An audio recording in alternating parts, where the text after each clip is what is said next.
تم نہیں سمجھتے کہ یہ اس حملے کا نتیجہ ہے جو مجھ جیسے عالموں نے تمہارے مذہب اور تہذیب و تمدن پر کیا ہے؟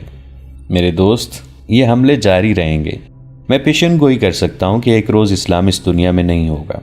اگر ہوگا تو ایک فرسودہ نظریے کی شکل میں موجود رہے گا اور اس کے پیروکار جنسی لذت میں مست ہوں گے۔ ہر کوئی صلاح الدین اور نور الدین نہیں بن سکتا، انہیں کل پرسوں مر جانا ہے۔ ان کے بعد جو آئیں گے انہیں ہم نفس پرستی میں مبتلا کر دیں گے۔ مجھے قتل کر دو، لیکن تم میری مہم کو قتل نہیں کر سکو گے۔ انسانوں کے مر جانے سے مقاصد نہیں مر جایا کرتے۔ میری جگہ کوئی اور آئے گا، ہم اسلام کو ختم کر کے یا اپنا غلام بنا کر دم لیں گے۔ اب چاہو تو مجھے دلات کے حوالے کر سکتے ہو، میں اور کچھ نہیں بتاؤں گا۔ علی بن سفیان نے اس سے اور پوچھا بھی کچھ نہیں۔ وہ غالباً سوچ رہا تھا کہ اس کا کام کس قدر دشوار اور کتنا نازک ہے۔ اس صلیبی تخریب کار نے جو کچھ کہا سچ تھا۔ وہ دیکھ رہا تھا کہ قوم میں اخلاقی تباہی کے جراثیم پیدا ہو چکے ہیں۔ عرب کے امراء اور وزراء تو پوری طرح تباہ ہو چکے تھے۔ صلاح الدین ایوبی میدان جنگ میں صلیبیوں کو شکست دے کر سلطنت اسلامیہ کو وسیع تر کرنے کے خواب دیکھ رہا تھا، مگر صلیبیوں نے ایسے پہلو سے حملہ کیا جسے روکنا سلطان ایوبی کے بس سے باہر نظر آتا تھا۔ علی بن سفیان عالم جاسوس کی کوٹھڑی بند کروا کے ان کوٹھڑیوں کے سامنے جا کھڑا ہوا جن میں لڑکیاں قید تھیں۔ وہ ایک کوٹھڑی کھلوا کر اندر چلا گیا۔ لڑکی فرش پر بیٹھی تھی، اسے دیکھ کر اٹھ کھڑی ہوئی۔ علی اسے خاموشی سے دیکھتا رہا اور کچھ کہے بغیر باہر نکل آیا۔ اگلے روز دوپہر کے کھانے کے بعد فوج اور انتظامیہ کے تمام حاکم اور عہدیدار اس کمرے میں جمع تھے جہاں صلاح الدین ایوبی انہیں احکامات اور ہدایات دیا کرتا تھا۔ ان سب کو پتہ چل چکا تھا کہ ایک جاسوس 2 لڑکیوں کے ہمراہ پکڑا گیا ہے۔ وہ آپس میں چیمے گوئیاں کر رہے تھے کہ سلطان ایوبی آ گئے۔ انہوں نے سب کو گہری نظر سے یوں دیکھا جیسے ان میں سے کسی کو تلاش کر رہے ہوں۔ میرے عزیز ساتھیوں، انہوں نے کہا، آپ نے سن لیا ہوگا کہ ہم نے مسجد سے ایک صلیبی کو پکڑا ہے جو وہاں باقاعدہ امام بنا ہوا تھا۔ انہوں نے تفصیل سے بتایا کہ اسے کس طرح پکڑا گیا ہے۔ پھر انہیں وہ باتیں سنائی جو جاسوس نے علی بن سفیان کے ساتھ قید خانے میں کی تھیں۔ علی بن سفیان یہ باتیں سلطان ایوبی کو سنا چکا تھا۔ سلطان صلاح الدین ایوبی نے کہا، میں نے آپ کو یہ واز سنانے کے لیے نہیں بلوایا کہ جاسوسوں اور تخریب کاروں سے بچو۔ میں آپ کو یہ بھی نہیں کہوں گا کہ اسلام کے دشمنوں کے ساتھ دوستی کرنے والا جہنم میں جائے گا۔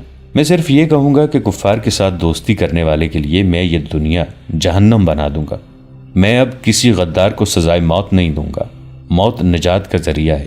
میں نے اب غدار کے لیے یہ سزا مقرر کی ہے کہ اس کے گلے میں رسی ڈال کر ایک تختی آگے اور ایک پیچھے لگا کر اسے ہر روز بازاروں میں سے گھما کر چوک میں کھڑا کر دیا جائے گا، اور ان تختیوں پہ لکھا ہوگا، میں غدار ہوں۔ اسے ہر روز صبح سے شام تک کھڑا رکھا جائے گا تاکہ کہ وہ بھوکا پیاسا مر جائے اور اس کی لاش شہر سے باہر پھینک دی جائے گی۔ اس کے لواحقین کو اجازت نہیں دی جائے گی کہ اس کا جنازہ پڑھیں یا اسے دفن کریں۔ لیکن میرے عزیز دوستو، اس سے دشمن کا کچھ نہیں بگڑے گا۔ وہ ایک اور غدار پیدا کر لے گا۔ جب تک آپ کے پاس عورت کی بے حیائی اور زر و جواہرات کی فراوانی اور ہمارے پاس ایمان کی کمی ہے، وہ غدار پیدا کرتا رہے گا۔ کیا یہ آپ کی غیرت کے لیے چیلنج نہیں کہ آپ کا دشمن آپ کی مسجد میں بیٹھ کر آپ کا قرآن ہاتھ میں لے کر آپ کے رسول صلی اللہ علیہ وآلہ وسلم کے فرمان کو مسخ کرے؟ اس پہلو پر بھی غور کریں کہ جو صلیبی لڑکیاں یہاں جاسوسی کے لیے اور ہماری قوم کی کردار کشی کے لیے بھیج رہے ہیں، ان میں بہت سی لڑکیاں مسلمانوں کی بچیاں ہیں جنہیں ان کفار نے قافلوں سے اغوا کیا اور انہیں بدکاری کی شرمناک تربیت دے کر جاسوسی کے لیے تیار کیا ہے۔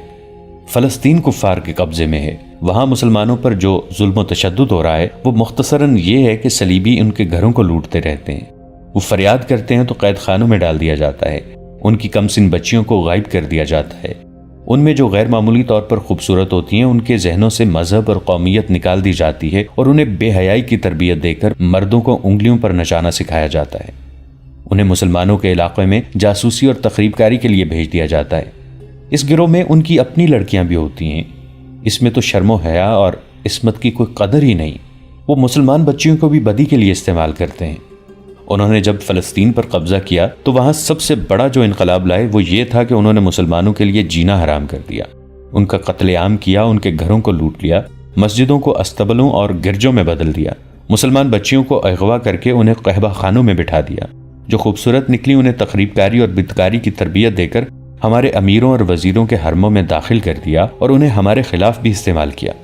مسلمان گھرانوں کی بچیوں کے گلوں میں انہوں نے صلیب لٹکا دی، مسلمان جو فلسطین سے بھاگے تھے اور ہمارے پاس پناہ لینے کے لیے قافلہ در قافلہ آئے، انہیں راستے میں شہید کر دیا گیا۔ ہماری بہنوں اور بیٹیوں کی آبرو ریزی سر عام ہوئی، اور میرے کلمہ گو بھائیوں، یہ سلسلہ رکا نہیں، ابھی تک جاری ہے۔ صلیبیوں کا مقصد صرف یہ ہے کہ اسلام کا کوئی نام لیوا زندہ نہ رہے اور مسلمان لڑکیاں عیسائیوں کو جنم دیں۔ ہم سب پر اللہ کی لعنت برس رہی ہے کہ ہم اپنے ان مسلمان بھائیوں اور ان کی بچیوں کو فراموش کیے بیٹھے ہیں جو وہاں ذلت اور مظلومیت کی زندگی بسر کر رہے ہیں۔ اس سے بڑا گناہ اور کیا ہو سکتا ہے کہ ہم ان شہیدوں کو بھی فراموش کیے بیٹھے ہیں جو صلیبیوں کی بربریت کا شکار ہوئے۔ میں آپ کو کوئی حکم دینے سے پہلے آپ سے پوچھتا ہوں کہ اس صورتحال میں ہمیں کیا کرنا چاہیے؟ آپ میں تجربہ کار فوجی ہیں اور انتظامیہ کے حاکم بھی۔ پرانی عمر کا ایک کماندار اٹھا۔ اس نے کہا، امیر مصر، ہمیں آپ کے حکم کی ضرورت ہی کیا ہے؟ یہ حکم خداوندی ہے کہ تمہارے پڑوس میں مسلمان نسل پر ظلم ہو رہا ہو اور وہاں کے مسلمان خدا کو مدد کے لیے پکار رہے ہوں، تو ہم پر فرض عائد ہوتا ہے کہ اس ملک پر فوج کشی کر کے اپنے کلمہ گو بھائیوں کو نجات دلائیں۔ ہمیں فلسطین پر فوج کشی کرنی چاہیے۔ نائب سالار کے رتبے کے ایک اور شخص نے اٹھ کر جوش سے کہا، کفار پر فوج کشی سے پہلے آپ ان مسلمان حاکموں اور عمرہ پر فوج کشی کریں جو درپردہ کفار کے ہاتھ مضبوط کر رہے ہیں۔ ہمارے لیے یہ صورتحال باعث شرم ہے کہ ہماری صفوں میں غدار بھی ہیں۔ فیضل فاطمی کے رتبے کا آدمی غدار ہو سکتا ہے تو چھوٹے عہدوں پر کیا بھروسہ کیا جا سکتا ہے؟ ایک مسلمان بچی کی آبرو ریزی کا انتقام لینے کے لیے ساری قوم کو فنا ہو جانا چاہیے، مگر یہاں ہماری ایک پوری نسل کی آبرو ریزی ہو چکی ہے اور ہم سوچ رہے ہیں کہ ہمیں کیا کرنا چاہیے۔ صلیبیوں نے ہماری بچیوں کو بدکاری کے لیے تیار کیا ہے اور ہم سے ان کے ساتھ بدکاری کرا رہے ہیں۔ محترم امیر، اگر میں جذباتی نہیں ہو گیا تو مجھے یہ تجویز پیش کرنے کی اجازت دیں کہ ہمیں فلسطین لینا ہے۔ صلیبیوں نے ہمارے قبلہ اول کو بدی کا مرکز بنا دیا ہے۔ ایک اور آدمی اٹھا، لیکن سلطان ایوبی نے ہاتھ کے اشارے سے اسے بٹھا دیا اور کہا، میں یہی سننا چاہتا تھا۔ آپ میں سے جو میرے قریب رہتے ہیں جانتے ہیں کہ میرا اولین ہدف فلسطین ہے۔ میں مصر کی امارت کے فرائض سنبھالتے ہی فلسطین پر حملہ کرنا چاہتا تھا، مگر 2 سال سے زیادہ عرصہ گزر گیا ہے۔ ایمان فروشوں نے مجھے مصر میں ایسا الجھایا ہے جیسے میں دلدل میں پھنس گیا ہوں۔ ذرا ان 2 سالوں کے واقعات پر غور کریں۔ آپ صلیبی تخریب کاروں اور غداروں کے خلاف لڑ رہے ہیں۔ سوڈانیوں کو ہمارے خلاف لڑانے والے ہم میں سے ہی ہیں۔ سوڈانی حبشیوں سے مصر پر حملہ کرانے والے ہمارے اپنے سالار اور کمانڈر تھے۔ وہ اس قومی خزانے سے تنخواہ لیتے تھے جس میں قوم کا پیسہ ہے اور جس میں خدا کے نام پر دی ہوئی زکوٰۃ کا پیسہ ہے۔ میں نے اس امید پر 2 سال گزار دیے ہیں کہ میں جاسوسوں، انہیں پناہ اور مدد دینے والوں اور ایمان فروشوں کو ختم کر کے فلسطین پر حملہ کر دوں گا، لیکن میں اس نتیجے پر پہنچا ہوں کہ تخریب کاری کا یہ سلسلہ کبھی ختم نہیں ہوگا۔ کیوں نہ اس چشمے کو جا کر بند کیا جائے جہاں اسلام دشمنی کے سامان پیدا کیے جاتے ہیں۔ ہم صلیبیوں کو خود موقع دے رہے ہیں کہ وہ ہماری صفوں میں غدار پیدا کریں۔ میں نے آپ کو آج اس لیے بلایا ہے کہ فلسطین پر حملے میں اب زیادہ تاخیر نہیں ہوگی۔ فوج کی جنگی مشقیں اور تربیت تیز کر دو، مجاہدین کو لمبے عرصے کا محاصرہ کرنے کی مشق کراؤ۔ مجھے ترک اور شامی دستوں پر پورا اعتماد ہے۔ مصریوں اور وفادار سوڈانیوں میں جذبہ پیدا اور پختہ کرنے کی ضرورت ہے۔ ان میں دشمن کے خلاف قہر اور غضب پیدا کر دو۔ یہ اسی صورت میں ممکن ہوگا کہ ان میں غیرت پیدا کرو اور انہیں بتاؤ کہ وہ تمہاری ہی بہنیں اور بیٹیاں ہیں جو صلیبیوں کی درندگی کا شکار ہو رہی ہیں۔ آپ میں انتظامیہ کے جو حضرات ہیں، ان کے ذمہ یہ فرض ہے کہ وہ مسجدوں کے پیش اماموں سے کہیں کہ لوگوں پر جہاد کی غرض و غایت واضح کریں اور نوعمر لڑکوں میں عسکری خیالات پیدا کریں۔ کوئی بھی پیش امام یا خطیب اسلامی نظریات کو غلطی سے یا دانستہ غلط رنگ میں پیش کرتا ہے، اسے امامت کے فرائض سے سبکدوش کر دیں۔ اگر کردار مضبوط ہو تو کوئی کشش اور کوئی انگیخت گمراہ نہیں کر سکتی۔ ذہنوں کو فارغ نہ رہنے دیں، کھلا نہ چھوڑیں، ورنہ دشمن انہیں استعمال کرے گا۔ فوج کے کوچ کے احکامات آپ کو جلد مل جائیں گے۔ اللہ آپ کا حامی اور ناصر ہے۔ 7 روز گزر گئے۔ عالم جاسوس اور دونوں لڑکیوں کو سلطان ایوبی نے ملاقات کے لیے بلایا۔ انہیں لایا گیا تو سلطان ایوبی نے کہا کہ انہیں دوسرے کمرے میں بٹھا دو۔ ان کے پاؤں میں بیڑیاں اور ہاتھوں میں زنجیریں تھیں۔ انہیں جس کمرے میں بٹھایا گیا وہ سلطان ایوبی کے خاص کمرے کے ساتھ تھا۔ دونوں کے درمیان ایک دروازہ تھا جس کا ایک کواڑ کھلا ہوا تھا۔ سلطان ایوبی کمرے میں ٹہل رہے تھے۔ انہوں نے ٹہلتے ٹہلتے کہا، میں فوری طور پر کرک پر حملہ کرنے کا فیصلہ کر چکا ہوں۔ کرک فلسطین کا ایک قلعہ نما قصبہ تھا۔ دوسرا مشہور قصبہ شوبک تھا، یہ بھی ایک مضبوط قلعہ تھا۔ شوبک کو صلیبیوں نے مرکز بنا رکھا تھا۔ صلیبی بادشاہ اور اعلیٰ کمانڈر شوبک میں ہی اکٹھے ہوا کرتے تھے۔ یہی صلیبیوں کی انٹیلیجنس کا ہیڈ کوارٹر تھا اور یہ جاسوسوں کا ٹریننگ کیمپ تھا۔ سلطان ایوبی کے فوجی اور شہری انتظامیہ کے حلقوں میں یہ خیال یقین کی حد تک تھا کہ سلطان ایوبی سب سے پہلے شوبک پر حملہ کریں گے، کیونکہ اس جگہ کی اہمیت ہی ایسی تھی۔ اگر اس مضبوط اڈے کو سر کر لیا جاتا تو صلیبیوں کی کمر توڑی جا سکتی تھی، مگر سلطان ایوبی کہہ رہے تھے کہ پہلے کرب پر حملہ کیا جائے۔ یہ تو ثانوی اہمیت کی جگہ تھی۔ ایک نائب سالار نے کہا، محترم امیر، آپ کا حکم سر آنکھوں پر، میری ناقص رائے یہ ہے کہ پہلے شوبک سر کر لیا جائے۔ دشمن کی مرکزی کمان ختم کرنا ضروری ہے۔ اگر ہم نے شوبک لے لیا تو کرک لینا کوئی مشکل نہیں ہوگا، اور اگر ہم نے کرک پر طاقت ضائع کر دی تو شوبک لینا مشکل ہو جائے گا۔ دوسرے کمرے میں جاسوس بیٹھے تھے۔ درمیانی دروازے کا ایک کواڑ کھلا تھا۔ سلطان ایوبی کے کمرے کی آوازیں اس کمرے میں صاف سنائی دے رہی تھیں۔ عالم جاسوس کے کان کھڑے ہوئے، وہ آہستہ آہستہ سرک کر دروازے کے ساتھ ہو گیا۔ اس وقت سلطان ایوبی کہہ رہے تھے، میں درجہ بدرجہ پیش قدمی کرنا چاہتا ہوں۔ کرک شوبک کی نسبت آسان شکار ہے، میں اس پر قبضہ کر کے اسے اڈا بنا لوں گا۔ کمک منگوا کر اور فوج کو کچھ عرصہ آرام دے کر پوری تیاری کے بعد شوبک پر حملہ کروں گا۔ اس قصبے کا دفاع ہمارے جاسوسوں کے کہنے کے مطابق اتنا مضبوط ہے کہ ہمیں لمبے عرصے تک اسے محاصرے میں رکھنا پڑے گا۔ میرا خیال ہے کہ کرک پر ہماری زیادہ طاقت ضائع نہیں ہوگی۔ ہمیں پہلے ایک اڈا چاہیے اور ایسی رسد گاہ جہاں سے ہمیں فوری طور پر رسد ملتی رہے۔ عالم جاسوس دروازے کے ساتھ بیٹھا سن رہا تھا۔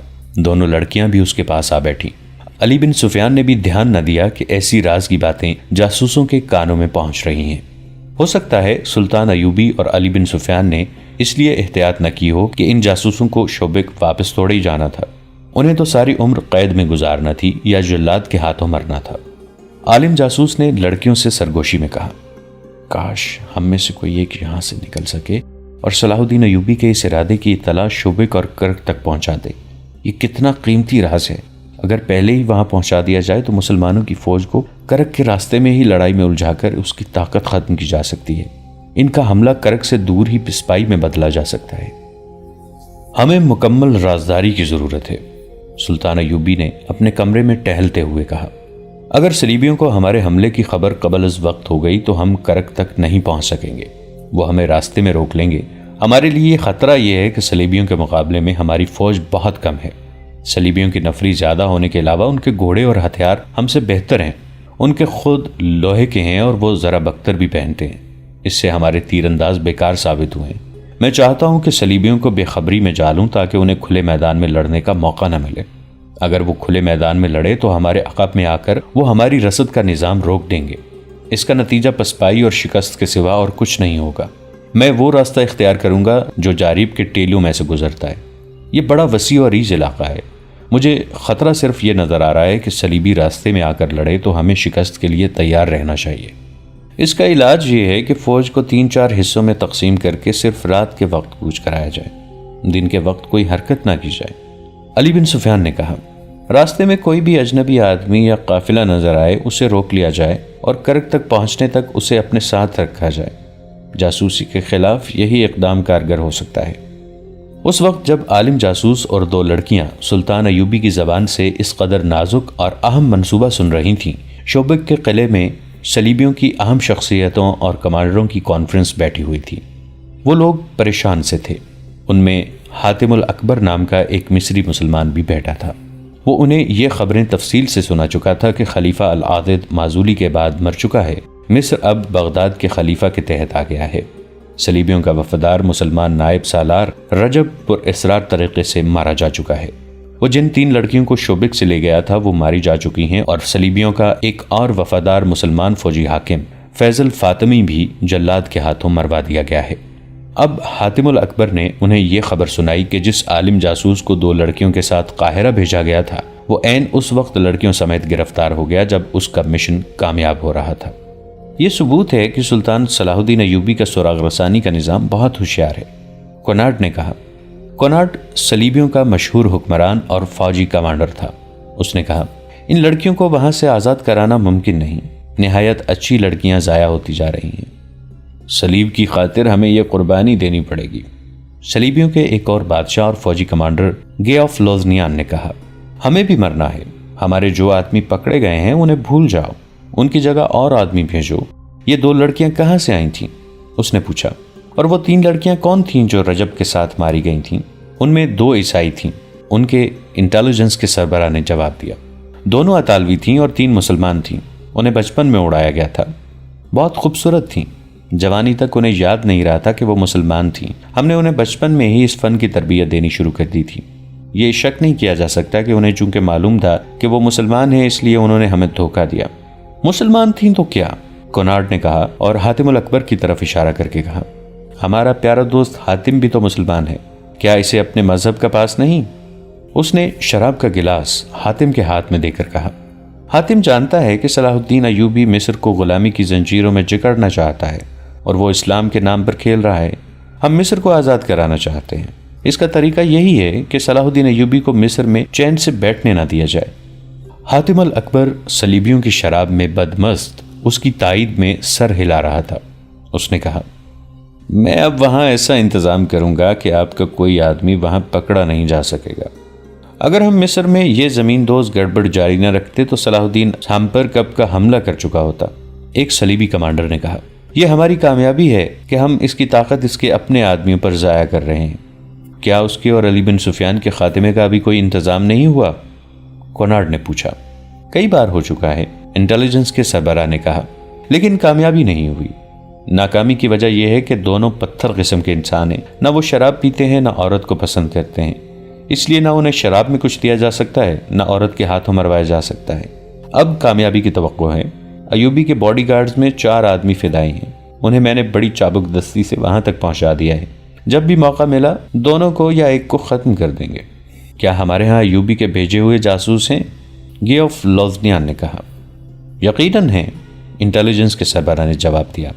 جب سے ہم نے مصر میں اور ادھر شام میں جاسوسی اور تباہ کاری کا سلسلہ شروع کیا ہے، صلاح الدین نے بھی اپنے جاسوس ہمارے ہاں بھیج دیے ہیں۔ ان میں سے 2 پکڑے گئے ہیں، وہ اذیتوں سے مر گئے ہیں مگر اپنے کسی تیسرے ساتھی کی نشاندہی نہیں کی۔ ان کی کامیابی کس حد تک ہے؟ بہت حد تک، دوسرے نے جواب دیا۔ کرک میں ہماری رسد کو جو آگ لگی تھی، جس میں آدھی رسد جل گئی اور 11 گھوڑے زندہ جل گئے تھے، وہ ایوبی کے تباہ کار جاسوسوں کا کام تھا۔ میں آپ کو یہ بھی بتا سکتا ہوں کہ ہماری جنگی کیفیت اور اہلیت کی پوری معلومات صلاح الدین ایوبی کو ملتی رہتی ہیں۔ اس کے جاسوسوں کو خراج تحسین پیش کرتا ہوں کہ جان پر کھیل جاتے ہیں اور کام پوری دیانتداری سے کرتے ہیں۔ ان میں بہت دیر اس مسئلے پر بحث ہوتی رہی کہ مصر اور شام میں تخریبی کارروائیوں کو کس طرح تیز اور مزید تباہ کن کیا جا سکتا ہے۔ حاتم الاکبر انہیں سلطان ایوبی کی حکومت کی کمزور رگیں اور مضبوط پہلو دکھا رہا تھا۔ آخر فیصلہ ہوا کہ حاتم الاکبر کو کچھ آدمی اور 2-3 لڑکیاں دی جائیں۔ دوستو، آج کے لیے اتنا ہی۔ اسی کہانی کی اگلی قسط کے ساتھ بہت جلد حاضر ہوں گے۔ نیچے کامنٹ سیکشن میں اپنی رائے کا اظہار ضرور کیجیے گا۔ ہمارے اس چینل کو سبسکرائب کر کے نیچے موجود بیل آئیکن کو بھی ضرور کلک کیجیے گا۔ اگلی ملاقات تک کے لیے ہمارا اور آپ کا اللہ نگہبان۔